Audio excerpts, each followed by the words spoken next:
Hello guys! I'll be sharing to you the celebration we did during the Valentine's Day. I celebrated it with my friends. I personally chose these three recipes, namely chicken cordon bleu, crispy pata, and creamy leche flan. These dishes are famous to Filipino restaurants. Now I will bring you to our own dining table. I hope you will enjoy this video.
caramelized the two molder. The rest of the two I didn't caramelize it.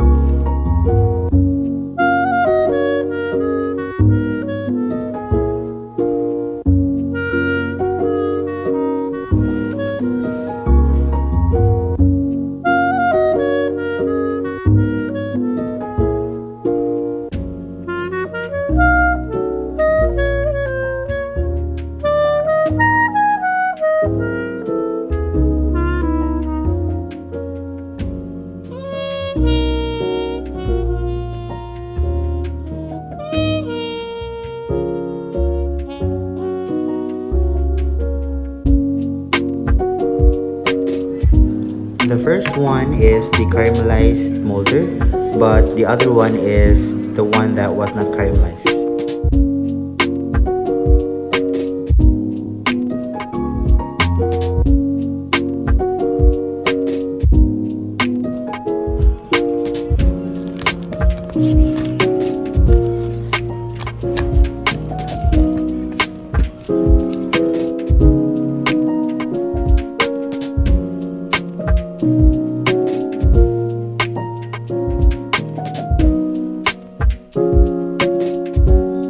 I am so blessed with the people around me. I get to celebrate every occasions with them. Most importantly, I get to share great food with them. Thank you for watching this video. I hope you were entertained and feel free to comment some suggestions and recommendations. See you on my next one. Bye!